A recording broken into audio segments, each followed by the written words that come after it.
It's not just the internet that's cooked because of shit like, what is it, that new tool Mr. Beast promoted that was gonna be like, make AI professional, viral looking thumbnails with no Photoshop experience. And everyone's saying it'll take the soul and creativity out of making thumbnails and any Photoshop art. And this is true, but they're also not touching on the fact that it takes the skill out of them as well. And so the bar for thumbnails on YouTube would be decimated, not just the creativity removed from all creators on the platform. It's actually fucking crazy. This is like dead internet reality. Go watch the Dead Internet Theory video by Kyle Hill. That is very good. So whether or not it was his intention, we probably won't get this far, but Mr. Beast must acknowledge that he almost forced all of YouTube to contribute to the assimilation of creativity into AI, and then just like everything goes out the window. We need AI to complement society, not assimilate it. We need automation to help people be able to focus on themselves again, and then actually incentivize that and get that to happen, not just take over everything. We need to keep the human element. See, then we get into money and shit. We need to, if I could sum it up, we need to get the ability for people to focus on themselves again. The whole money system is a huge fucking scam. I'll go into that another time. We need people to actually want to focus on themselves again. And now, because you have so much moral financial contradiction in just basic living, there's unforeseen detriment everywhere. So you take stuff away, you're going to make people upset. You have to do some kind of freedom limitation or reduction or something. You do. We don't owe anything to spiteful ideology that the individual is a lost cause and that society is a lost cause. We don't owe these freedoms of choice. And when shit gets bad enough, people will come around to that. So, yeah, I have to talk about money a little bit.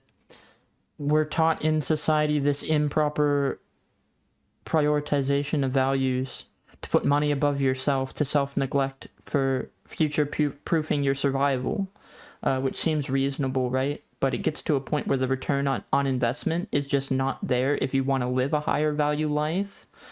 And then if the moral financial contradiction is so bad that a high value life is actually impossible and it's seen as extreme, unrealistic, not living in reality, I'm pretty sure anyone can reasonably reject the reality. If the global economy collapsed tomorrow, I'm pretty sure everybody would reasonably reject that.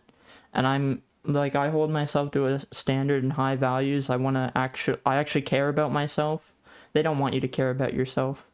I hate society, but there's so much that can be lifted up. You have to prevent people from not giving a fuck. That is how you fix all of this. We need people to be able to focus on themselves, get them to, and prevent them from not giving a fuck. That's how you heal this world. And upset some people. Freedom isn't universally good, it just can't be. Shit gets bad enough, people will come around to it. 500,000 men have committed suicide in 2025 alone. Maybe one of those people would have solved climate change. We need to get a majority of society to stop believing putting money over yourself is both good and necessary, as the purchasing power diminishes globally. We need to unnormalize this because now we have slavery too. Can't be that hard, right?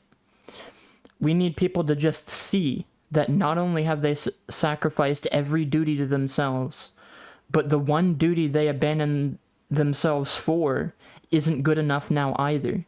And it isn't just negative world happenings. This was all on purpose. This was the true biggest scam of modern times. They knew society wouldn't run without it, and that those at the top wouldn't have to do shit. even those associated with corporate greed, is bullshit. Mistreatment of the self is infliction on others. And the more mistreatment happens, the more this becomes apparent. Whenever anyone tries to contest my idea of taking away some level of freedom being the only option, I always give East Vancouver in Canada as an example, and here's why. It's literally a zombie city. All drugs are legal. It's definitely a problem for more than just those engaging in those behaviors. You undoubtedly have to take some level of freedom away to solve the problem for everybody. I'm not saying you can't do this, you can't do that. I'm saying, okay, no one should be able to do this. Let's create an alternative. I feel like all of the guiding morality for my generation is only what is and not at all what should be. And if you actually take the time to think about it, this is half of all morality. This is fucking half of all morality. Morality encompasses what is and what should be. So now that there's so much moral financial contradiction, most of us are now only guided by what is. And that's not very good for us. And then that's not very good or helpful to other people. We want people to be the best versions of themselves they can be. Always put yourself first. Self-importance isn't inherently selfish. Do whatever you gotta do to take proper care of yourself. It's pretty much every man for himself now. I mean, really, what do we have? So it's been normalized to strip yourself of all your duties to yourself, some of which are foundational values, much more important than financial independence. The value you're sacrificing for isn't good enough either, because the value of money is decreasing every day. Like, tell me you have purchasing power, like, yeah, shit's bad. Why the fuck do I owe my country if they don't, and it's blatantly obvious that they don't care about the longevity, desirability, or well-being overall of their people? 85% of Canadians are now living paycheck to paycheck. The OECD predicts Canada to be the worst performing modern economy of over the next 40 years, with growth of, if I recall correctly, 0.7% each year for the next 40 years. If the one value that everybody sacrifices themselves and every other value for isn't even optimistic anymore, what do we have in this country really? Seriously, think about it.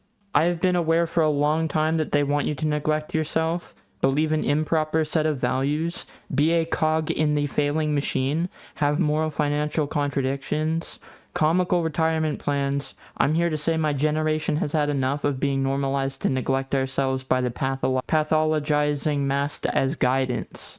At the end of the day, I know I have it pretty good, but I can't reconcile my values with the bigger picture and the reality of the materialist, progressive degeneracy we've built ourselves. I can't reconcile the bigger picture, which is my values. I stand for more than what is just getting by. But that's what they want for you, and all of this was as intended. I'm gonna try to kind of tie this up in a nice little bow, I guess, and relate both topics. I'm gonna close it by saying it'll be good if we can get AI to complement society, so things like automation, to make things easier, but not completely take things over. We want to make our lives easier so that we can focus on ourselves again, not become slaves to cold machines that can actually, if they do develop sentience, they might be smarter and stronger than us, but also have higher moral justification than us. It's entirely a possibility. That is scary. That is scary right there. So we gotta make sure it just complements society. None of this. Mr. Beast should acknowledge this situation, not just, oh, okay, I won't do it then. No, this is a serious problem. You almost assimilated all of fucking YouTube, bro. And then put it at the same level, the same bar. Like, that's scary to think about. We're already there. Everyone try to have a good day, take care of yourself, be mindful, and a level of self-importance isn't selfish or crazy. Take care.